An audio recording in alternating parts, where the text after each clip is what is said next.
आप देख रहे हैं नेशन एक्स प्राइम न्यूज, जहां मिलती है सटीक और तेज खबर। देश दुनिया में क्या चल रहा है सब जानेंगे अभी आज की बड़ी सुर्खियों के साथ। बैंक ग्राहकों के लिए बड़ी राहत की खबर सामने आई है। आरबीआई अब लोन रिकवरी एजेंटों की मनमानी पर लगाम कसने के लिए सख्त गाइडलाइंस ला रहा है। अब एजेंट ग्राहकों को परेशान या डरा धमका नहीं सकेंगे। साथ ही डिजिटल धोखाधड़ी होने पर ग्राहकों को 25,000 रुपए तक का मुआवजा भी मिलेगा।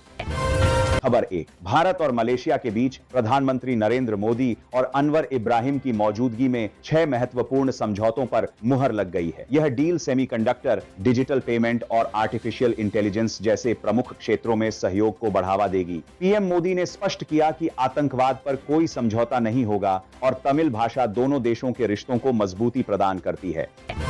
देश के शिक्षा संस्थानों में एआई की मदद से बड़े बदलाव की तैयारी की जा रही है। यूपीआई की तर्ज पर एक राष्ट्रीय डिजिटल प्लेटफॉर्म विकसित किया जा रहा है, जिससे छात्र मोबाइल पर किसी भी विषय का ऑडियो वीडियो लेक्चर सुन सकेंगे। खास बात यह है कि छात्र अपनी पसंद की भाषा और पसंदीदा टीचर की आवाज में पढ़ाई कर सकेंगे।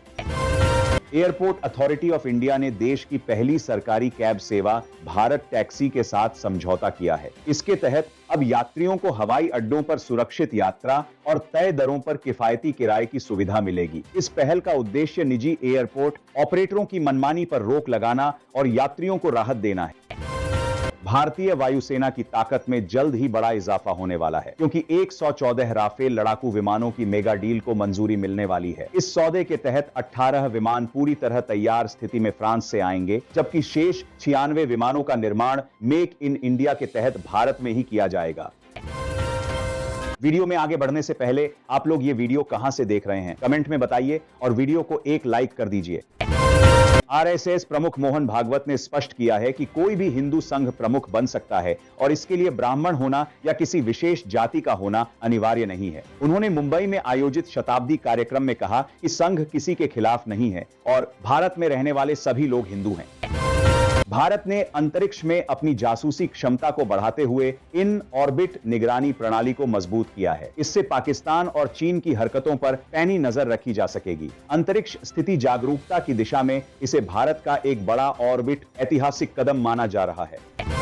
समाजवादी पार्टी के प्रमुख अखिलेश यादव ने उत्तर प्रदेश में चुनाव आयोग और बीजेपी पर मिलीभगत का आरोप लगाया है। उन्होंने दावा किया कि मुस्लिम मतदाताओं के नाम जानबूझकर काटे जा रहे हैं और फॉर्म 7 का गलत इस्तेमाल कर लोकतंत्र को कमजोर किया जा रहा है।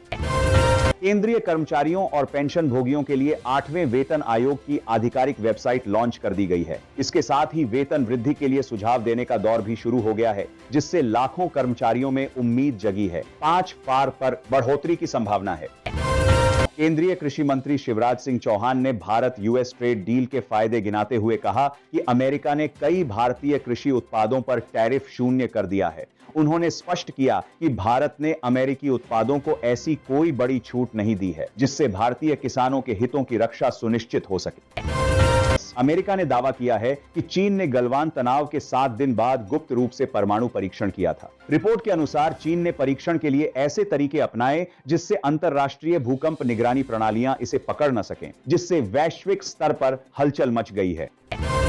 बिहार में 11 फरवरी को 1 करोड़ जीविका दीदियों को फाइलेरिया की दवा खिलाने का विश्व रिकॉर्ड बनाने का लक्ष्य रखा गया है। यह अभियान 28 फरवरी तक चलेगा, जिसके तहत राज्य के 34 जिलों में करीब 9 करोड़ लोगों को दवा दी जाएगी।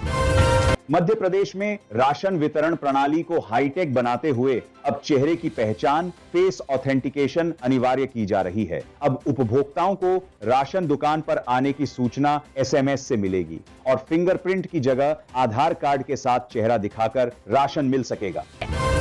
पाकिस्तान के भोलारी एयरबेस की सैटेलाइट तस्वीरों से खुलासा हुआ है कि वहां मरम्मत का काम तेजी से चल रहा है। विशेषज्ञों का मानना है कि पाकिस्तान अपने डैमेज कंट्रोल के तहत एयरबेस को फिर से सक्रिय कर रहा है, जिसे भारतीय खुफिया एजेंसियां बारीकी से ट्रैक कर रही हैं। आयकर विभाग ने इनकम टैक्स रूल्स 2026 का नया ड्राफ्ट जारी किया है, जिसमें नियमों की संख्या 511 से घटाकर 333 कर दी गई है। यह सरलीकृत व्यवस्था अगले वित्तीय वर्ष यानी 1 अप्रैल 2026 से पूरे देश में प्रभावी रूप से लागू हो जाएगी। उत्तर भारत के कई राज्यों में कड़ाके की ठंड का सितम जारी है। मध्य प्रदेश के 11 जिलों में पारा 10 डिग्री से नीचे गिर गया है। वहीं चेन्नई में भारी कोहरे के कारण 3 उड़ानों को डायवर्ट करना पड़ा। दिल्ली एनसीआर में प्रदूषण के स्तर में सुधार हुआ है, लेकिन ठंड बरकरार है।